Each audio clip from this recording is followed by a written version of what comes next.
Hello hi नमस्कार welcome to our channel आम channel ना होची आरडी फैमिली क्रिएशन आमे डेली ब्लॉग करिया पई चेष्टा करियो तो आपण मन जदी हम लाइक शेयर हम वीडियो को बहुत भल पाइबे देन आमे आगु कागु करबा आज मो बो बिरयानी बनौची तो से फर्स्ट टाइम शेयर करची तो आपण प्लीज प्लीज मो बो रो कथा को टिके लाइक करिवे आ कमेंट करिवे केमती लागिला आ निश्चित घरे ट्राई करिवे तो आमे आगु को देखिबा केमती कोन बिरयानी होची बर्तमान आम कोबी केमती छोट छोट काटिक रखीदेचु मटर मजी आम छाड़ी रखीदेचु आउ बीन्स भी छोट छोट काटिक रखीदेचु गाजर भी छोट छोट काटिक रखीदेचु आम आम स्वाद अनुसार लुण और हल्दी पकड़ छाणीदबा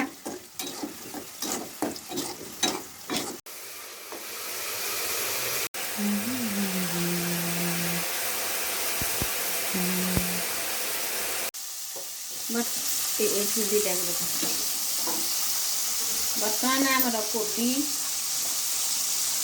गाजर बीन्स छणा सरला आउ मटर मଞ୍ଜି छणा सरले बढ़िया भाव में बिरयानी प्रस्तुत हम प्रस्तुत कला बेले आपण मानक आम मैंने देखाइबू बिरयानी करने पानी बसैची चावल धोईकी पकेबी भात टिके टाण करके गालीदेवी तापर से भातटा आम बिरयानी हम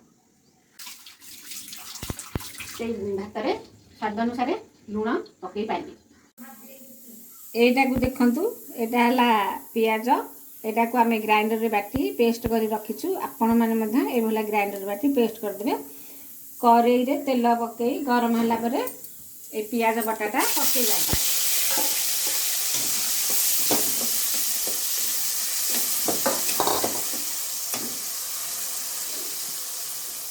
एटा हला अदा रसुण को भी आपण माने ग्राइंडर रे बाटी पेस्ट कर देबे सेटा भी पके देबे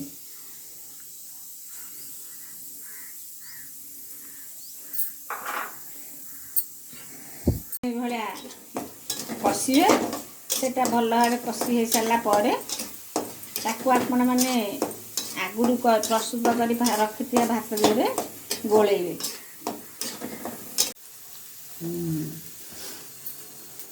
बर्तमान आमर अदा और रसुण मसला ठीक से हो गला बर्तमान आम एथरे पियाज टमाटो बर्तमान हो आसलानी एथरे बर्तमान आम टमाटोटा आड करिया टमाटो आड है हो सारा पर टमाटो सिझिला पर्यंत आम ताकि एमती भाजिया अनुसार लुण भी पकेदे आपण माने रुचि करी पाउडर टिके पकेदे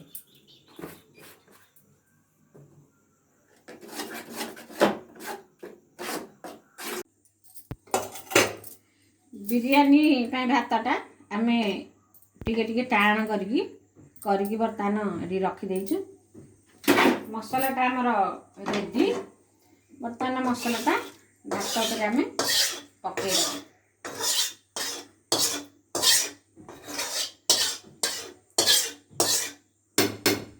मसलाटा भात पर पकई सारा पर ताकू भल भावे गोलई देवा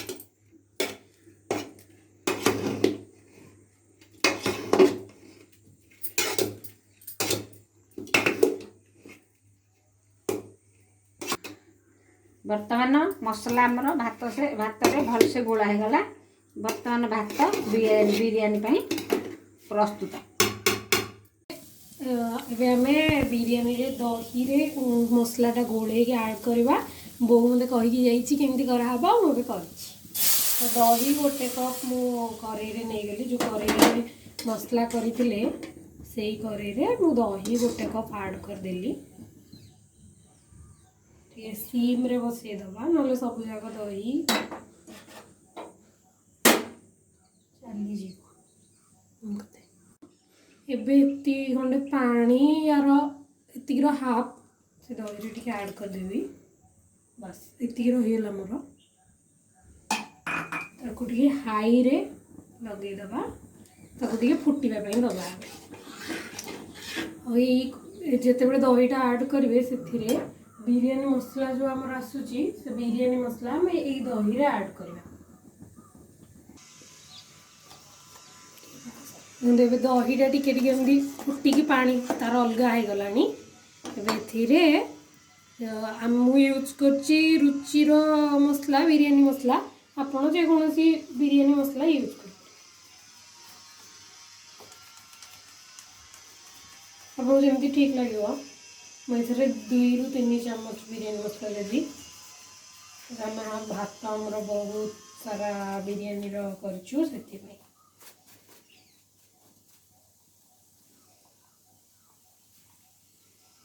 ମୁଁ ଏଥିରେ 2.5 ଚାମଚ ବିରିୟାନୀ ମସଲା ନେଇଗଲି।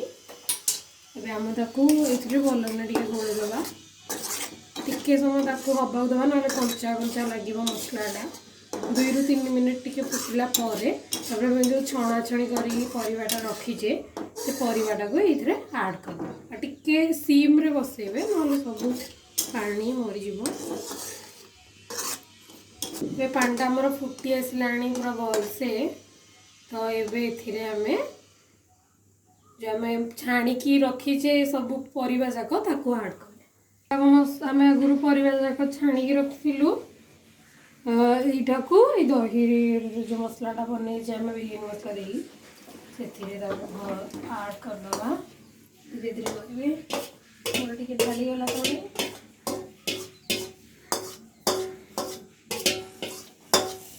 ସବୁ ଯାକ ମୁଁ ଏଥିରେ ଆଡ଼୍ କରିଦେଲି। ଏବେ ତାକୁ 2ରୁ 3 ମିନିଟ୍ ଟିକେ ଗୋଳେଇ ଦେବା ମସଲାରେ। ମସଲାଟା ଫ୍ଲେଭରଟା ଆସିବା ଦରକାର ନା। 2ରୁ 3 ମିନିଟ୍ ଟିକେ ତାକୁ ଗୋଳେଇ ଦେବେ।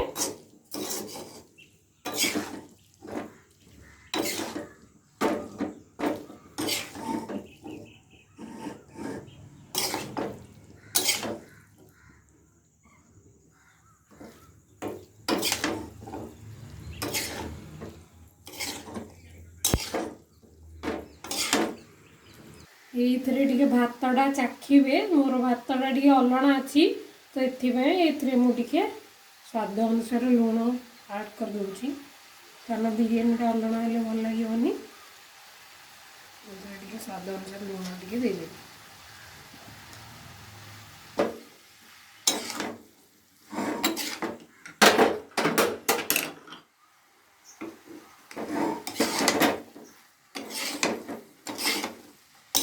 ଭଲକିନା ଗୋଳେଇ ଦେବେ ଟିକେ। 2ରୁ 3 ମିନିଟ୍ ଟିକେ ହବା ଭଲସେ।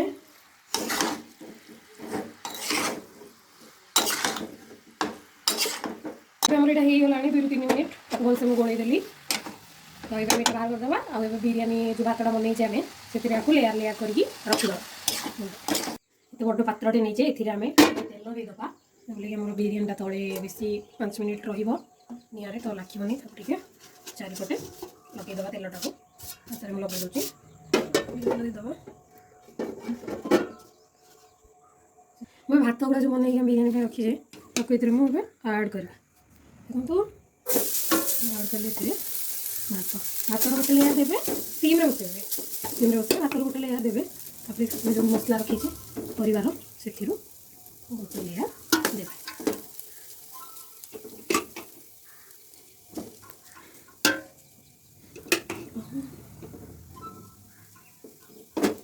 ଗୋଟେ ଲେୟାର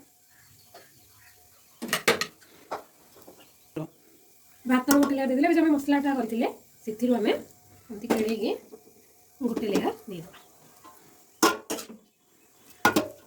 ଇକ୍ୱାଲ୍ ଆମାଉଣ୍ଟର ଦେବେ ଦେଖିକି ଆପଣ। ପରିବାରୁ ଚାରିପଟ ଖେଳେଇକି ଗୋଟେ ଲେୟାର ଦେଇଦେଲି। ତାପରେ ଏବେ ଆମେ ଆଉଥରେ ଭାତରୁ ଗୋଟେ ଲେୟାର ଦେଇଦେବା। ଭାତଟା ଆଜି ମୁଁ ଟିକେ ହାର୍ଡ଼ କରିନି। ଆପଣ ବିରିୟାନୀ ଚାଉଳ ବି ୟୁଜ୍ କରିପାରିବେ। ଆମର ଘରେ ଏଇ ଚାଉଳଟା ଥିଲା, ଆମେ ଏଥିରେ ସବୁବେଳେ କରୁଛୁ। ଯେକୌଣସି ଚାଉଳ ୟୁଜ୍ କଲେ ହେବ। ଆପଣ ଅରୁଆ ଚାଉଳ ଘରେ ବି ୟୁଜ୍ କରିପାରିବେ। ଟିକେ ବହୁତ ଦିନର ଚାଉଳଟା ଥିବ, ମୁଁ ସେଇଟା ୟୁଜ୍ କରିଛି। ଲେୟାର ଦେଇଦେଲି। ଏବେ ଆଉ ଗୋଟେ ଲେୟାରର ପରିବା ଦେଇଦେବି।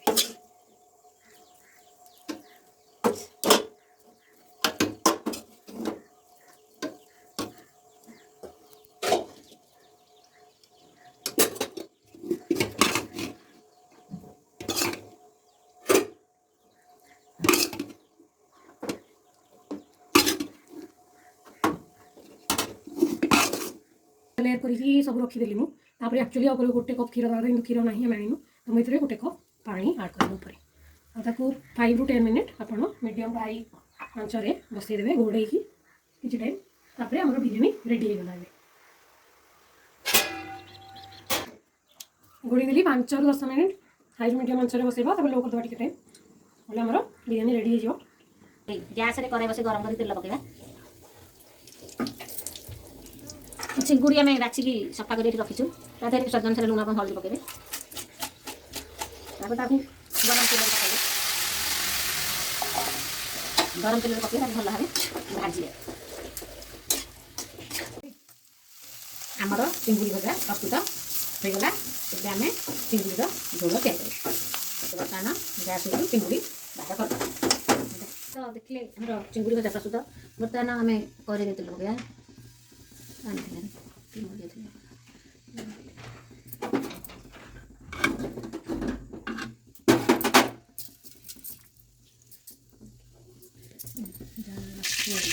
ତେଲ ଆମର ଗରମ ହେଲା ତାପରେ ଆମେ କିଛି ଚିନି ପକାଇଦେବା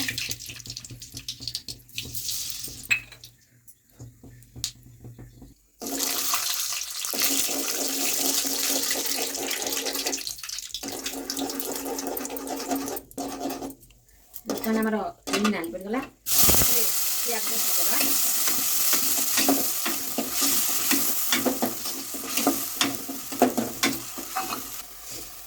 ତାପରେ ଆମେ ସେଥିରେ ଅଦା ପେଷ୍ଟ ପକାଇଦେବା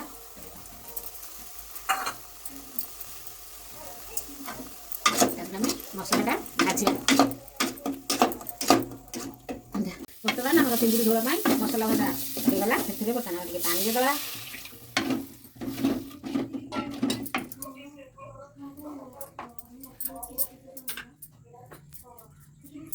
तापर आम से किसी हलदी गुंड दबा तापर आम से स्वाद अनुसार लुण देदबा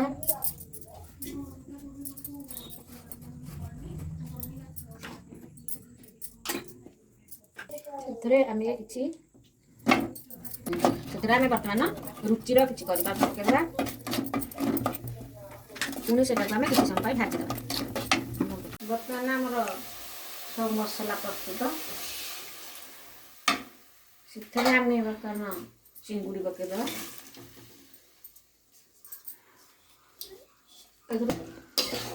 आम चिंगुड़ी देहरे किसी आलू भी देदेबा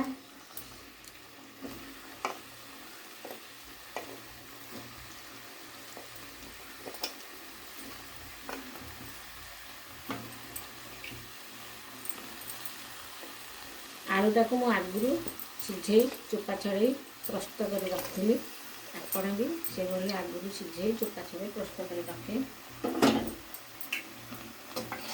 ताकू आम भल भाव में कषा